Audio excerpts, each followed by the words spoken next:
ओम शांति। आज की तारीख है 17/12/2024 के बाबा के साकार महावाक्य। मीठे बच्चे, तुम बाप के पास आए हो अपना सौभाग्य बनाने। परम सौभाग्य उन बच्चों का है जिनका ईश्वर सब कुछ स्वीकार करता है। बाबा ने प्रश्न पूछा, बच्चों की किस एक भूल से माया बहुत बलवान बन जाती है? बाबा ने उत्तर दिया, बच्चे भोजन के समय बाबा को भूल जाते हैं। बाबा को ना खिलाने से माया भोजन खा जाती, जिससे वह बलवान बन जाती है, फिर बच्चों को ही हैरान करती है। यह छोटी सी भूल माया से हार खिला देती है। इसलिए बाप की आज्ञा है, बच्चे याद में खाओ, पक्का प्रण करो तुम्ही से खाऊं। जब याद करेंगे तब वह राजी होगा। गीत, आज नहीं तो कल बिखरेंगे ये बादल। ओम शांति। बच्चे समझते हैं कि हमारे दुर्भाग्य के दिन बदलकर अब सदा के लिए सौभाग्य के दिन आ रहे हैं। नंबरवार पुरुषार्थ अनुसार भाग्य बदलते ही रहते हैं।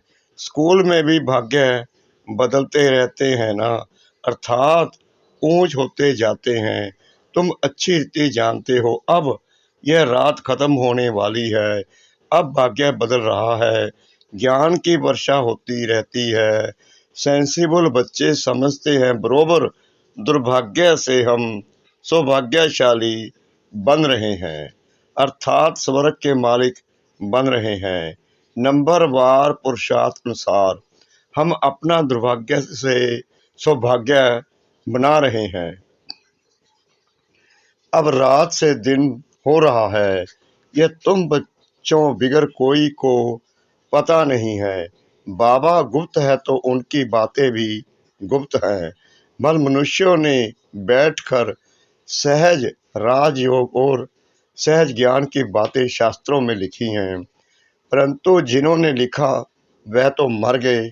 बाकी जो पढ़ते हैं वह कुछ समझ नहीं सकते हैं, क्योंकि बेसमझ हैं। कितना फर्क है, तुम भी नंबरवार प्रशांत अनुसार समझते हो। सभी एक रस पुरुषार्थ नहीं करते हैं। दुर्भाग्य किसको, सौभाग्य किसको कहा जाता है, यह सिर्फ तुम ब्राह्मण ही जानते हो, और तो सभी घोर अंधियारे में हैं। उनको जगाना है समझाकर। सौभाग्यशाली कहा जाता है सूर्यवंशी को। 16 कला संपूर्ण वही हैं। हम बाप से स्वर्ग के लिए सौभाग्य बना रहे हैं। जो बाप स्वर्ग रचने वाला है, अंग्रेजी जानने वालों को भी समझा सकते हो। हम हेवनली गॉड फादर द्वारा हेवन का सौभाग्य बना रहे हैं। हेवन में है सुख, हेल में है दुख। गोल्डन एज माना सत्युग सुख, आयरन एज माना कलयुग दुख। बिल्कुल सहज बात है। हम अभी पुरुषार्थ कर रहे हैं। अंग्रेज, क्रिश्चियन आदि बहुत आएंगे। बोलो, हम अब सिर्फ एक ही हेवनली गॉड फादर को याद करते हैं, क्योंकि मौत सामने खड़ा है। बाप कहते हैं, तुमको मेरे पास आना है। जैसे तीर्थों पर जाते हैं ना, बौद्धियों का अपना तीर्थ स्थान है, क्रिश्चियन का अपना। हर एक की रस्म रिवाज अपनी होती है। हमारी है बुद्धि योग की बात। जहाँ से पाठ बजाने आए हैं वहाँ फिर जाना है। वह है हेवन स्थापन करने वाला गॉड फादर। हमको बताया है, हम आपको भी सच्चा रास्ता बतलाते हैं। बाप गॉड फादर को याद करो तो अंतमति सोगति हो जाएगी। जब कोई बीमार पड़ते हैं तो उनको सभी जाकर सावधान करते हैं कि राम कहो, बंगाल में जब कोई मरने पर होता है तो गंगा पर ले जाते हैं, फिर कहते हैं हरि बोल हरि बोल। तो हरि के पास चले जाएंगे, परंतु कोई आता नहीं है। सतयुग में तो कहेंगे नहीं कि राम राम कहो या हरि बोल कहो। द्वापर से फिर ये भक्ति मार्ग शुरू होता है। ऐसे नहीं, सतयुग में कोई भगवान या गुरु को याद किया जाता है, वहाँ तो सिर्फ अपनी आत्मा को याद किया जाता है। हम आत्मा एक शरीर छोड़ दूसरा लेगी, अपनी बादशाही याद पड़ती है। समझते हैं हम बादशाही में जाकर जन्म लेंगे। यह अब पक्का निश्चय है, बादशाही तो मिलनी ही है ना। बाकी किसको याद करेंगे अथवा दान पुण्य करेंगे, वहाँ कोई गरीब होता ही नहीं। जिसको बैठ दान पुण्य करे। भक्ति मार्ग की रस्म रिवाज अलग, ज्ञान मार्ग की रस्म रिवाज अलग है। अभी बाप को सब कुछ दे, 21 जन्म का बरसा ले लिया बस, फिर दान पुण्य करने की दरकार नहीं। बाबा कहते हैं जो मैं श्रीमत देता हूँ इस पर चलते जाओ, ये ज्ञान का दान दो और कोई दान मत दो। ईश्वर बाप को हम सब कुछ दे देते हैं, ईश्वर ही स्वीकार करते हैं। स्वीकार ना करे तो फिर देवे कैसे, ना स्वीकार करे तो यह भी दुर्भाग्य। स्वीकार करना पड़ता है ताकि उनका ममत्व मिटे। यह भी राज तुम बच्चे जानते हो, जब जरूरत ही नहीं होगी तो स्वीकार क्या करेंगे। यहाँ तो कुछ इकट्ठा नहीं करना है, यहाँ से तो ममत्व मिटा देना पड़ता है। बाबा ने समझाया है, बाहर कहाँ जाते हो तो अपने को बहुत हल्का समझो। हम बाप के बच्चे हैं, हम आत्मा रॉकेट से भी तीखी हैं। ऐसे देही अभिमानी हो पैदल करेंगे तो कभी थकेंगे नहीं, देह का भान नहीं आएगा। जैसे कि ये टांगे चलती नहीं, हम उड़ते जा रहे हैं। देही अभिमानी हो तुम, कहाँ भी जाओ। आगे तो मनुष्य तीर्थ आदि पर पैदल ही जाते थे। उस समय मनुष्यों की बुद्धि तमो प्रधान नहीं थी, बहुत श्रद्धा से जाते थे, थकते नहीं थे। बाबा को याद करने से मदद तो मिलेगी ना। बल वह पत्थर की मूर्ति है, परंतु बाबा उस समय अल्पकाल के लिए मनोकामना पूरी कर देते हैं। उस समय रजो प्रधान याद थी तो उससे भी बल मिलता था, थकावट नहीं होती थी। अभी तो बड़े आदमी झट थक जाते हैं। गरीब लोग बहुत तीर्थों पर जाते हैं, साहूकार लोग बड़े भक्के से घोड़े आदि पर जाएंगे, वह गरीब तो पैदल चले जाएंगे। भावना का भाड़ा जितना गरीबों को मिलता है उतना साहूकारों को नहीं मिलता। इस समय भी तुम जानते हो बाबा गरीब निवाज है, फिर मुझसे क्यों हो, भूल क्यों जाते हो। बाबा कहते हैं तुमको कोई तकलीफ नहीं करनी है, सिर्फ एक साजन को याद करना है। बाबा कहते चलते फिरते हर कदम बस मुझे याद करो, अपने को आत्मा समझो। आत्मा समझेंगे तो शरीर याद नहीं आएगा, थकावट नहीं होगी।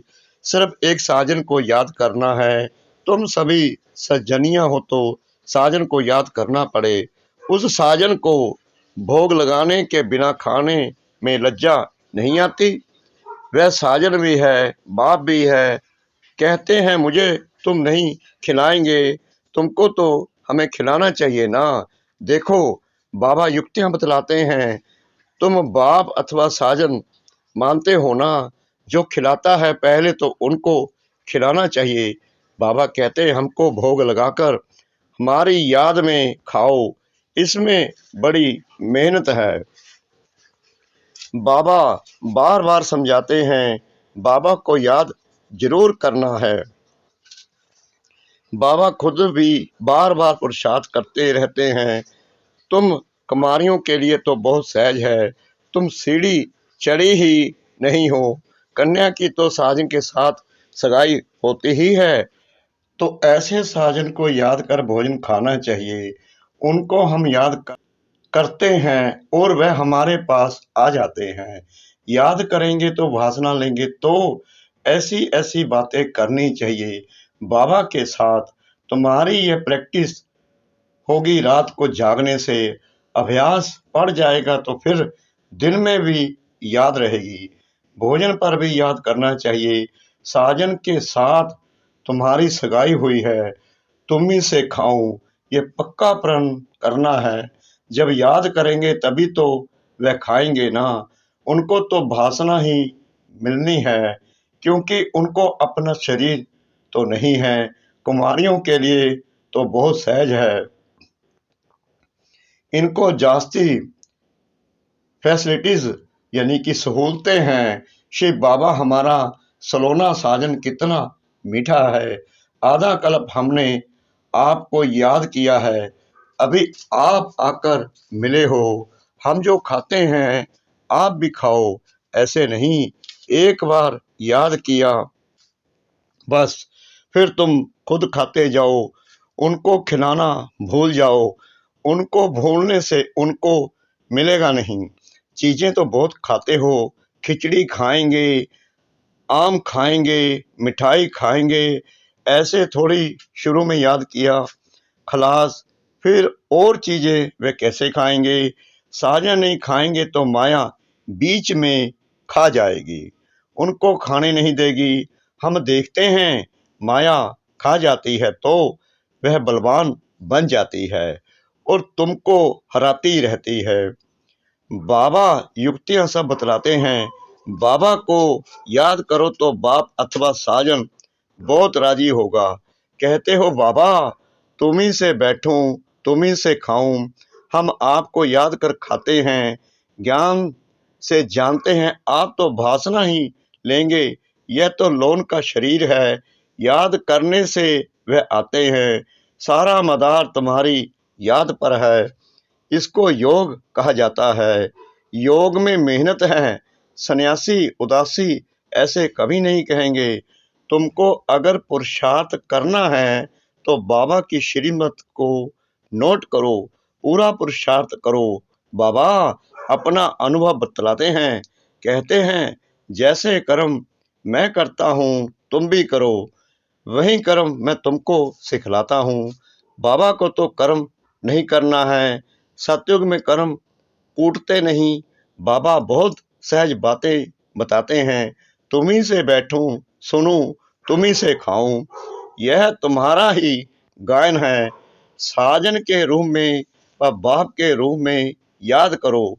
गाया हुआ है ना, विचार सागर मंथन कर ज्ञान के पॉइंट्स निकालते हैं।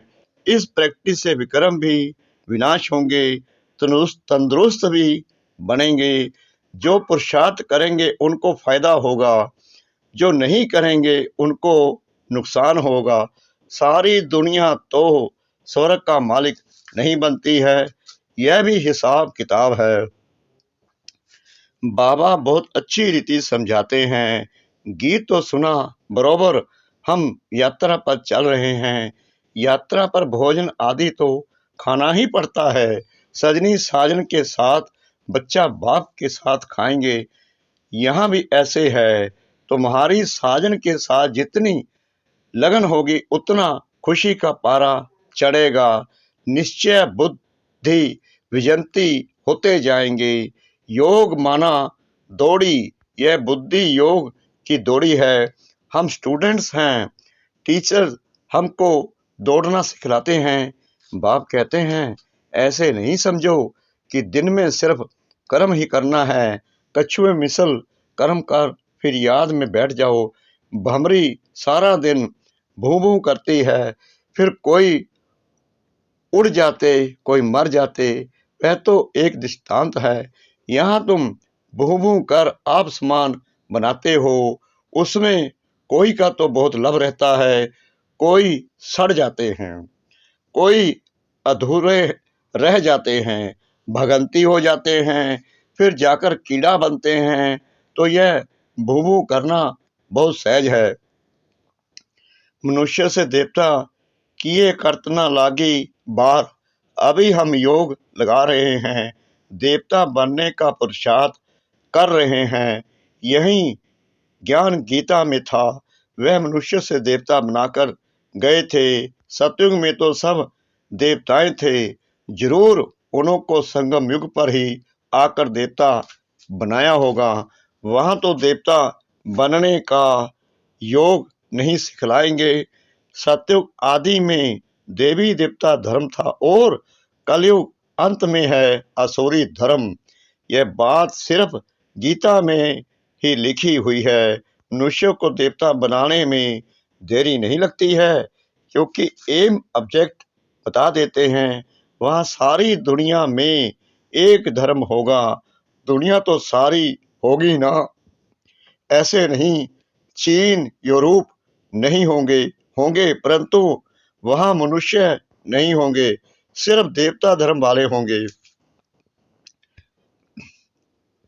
और धर्म वाले होते नहीं। अभी है कलयुग, हम भगवान द्वारा मनुष्य से देवता बन रहे हैं। बाप कहते हैं तुम 21 जन्म सदा सुखी बनेंगे, इसमें तकलीफ की कोई बात ही नहीं। भक्ति मार्ग में भगवान के पास जाने के लिए कितनी मेहनत की है। कहते हैं पार निर्वाण गया, ऐसे कभी नहीं कहेंगे कि भगवान के पास गया, कहेंगे स्वर्ग गया। एक के जाने से तो स्वर्ग नहीं बनेगा, सबको जाना है। गीता में लिखा हुआ है भगवान कालों का काल है, मच्छरों सदृश सभी को वापिस ले जाते हैं। बुद्धि भी कहती है चक्कर पीठ होना है तो पहले पहले जरूर सतयुगी देवी देवता धर्म रिपीट होगा, फिर बाद में और धर्म रिपीट होंगे। बाबा कितना सहज बतलाते हैं, मन मना भव। बस 5 या वर्ष पहले भी गीता के भगवान ने कहा था लाडले बच्चे, अगर श्री कृष्ण कहेंगे तो दूसरे धर्म वाले कोई सुन ना सके, भगवान कहेंगे तो सभी को लगेगा गॉड फादर हेवन स्थापन करते हैं, जिसमें फिर हम जाकर चक्रवर्ती राजा बनेंगे। इसमें कोई खर्चे आदि की बात नहीं है, सिर्फ सृष्टि के आदि मध्य अंत को जानना है। तुम बच्चों को विचार सागर मंथन करना है। कर्म करते दिन रात ऐसे पुरुषार्थ करते रहो। विचार सागर मंथन नहीं करेंगे या बाप को याद नहीं करेंगे, सिर्फ कर्म करते रहेंगे तो रात को भी वहीं ख्यालात चलते रहेंगे। मकान बनाने वाले को मकान का ही ख्याल चलेगा, बल विचार सागर मंथन करने की रेस्पॉन्सिबिलिटी इन पर है। परंतु कहते हैं कलश लक्ष्मी को दिया तो तुम लक्ष्मी बनती हो ना। अच्छा मीठे मीठे सिकड़ा दे बच्चों प्रति माता पिता बाप दादा का याद प्यार और गुड मॉर्निंग। रूहानी बाप की रूहानी बच्चों को नमस्ते। हम रूहानी बच्चों की रूहानी बाप दादा को श्रद्धा भरी प्रेम भरी नमस्ते। शुक्रिया बाबा, शुक्रिया बाबा, शुक्रिया बाबा इस मीठी मीठी मीठी मुरली के लिए। धारणा के लिए मुख्य सार। नंबर 1, श्रीमत को नोट कर पुरुषार्थ करना है। बाप ने जो कर्म करके सिखाया है वही करने हैं। विचार सागर मंथन कर ज्ञान की पॉइंट्स निकालनी है। नंबर 2, अगर आपसे प्रण करना है कि हम बाप की याद में ही भोजन खाएंगे, तुम्ही से बैठूं तुम्ही से खाऊं, यह वायदा पक्का निभाना है।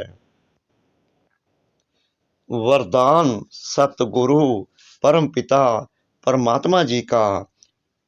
कर्म और संबंध दोनों में स्वार्थ भाव से मुक्त रहने वाले बाप समान कर्मातीत भव। आप बच्चों की सेवा है सबको मुक्त बनाने की, तो औरों को मुक्त बनाते स्वयं को बंधन में बांध नहीं देना। जब हद के मेरे मेरे से मुक्त होंगे तब अव्यक्त स्थिति का अनुभव कर सकेंगे।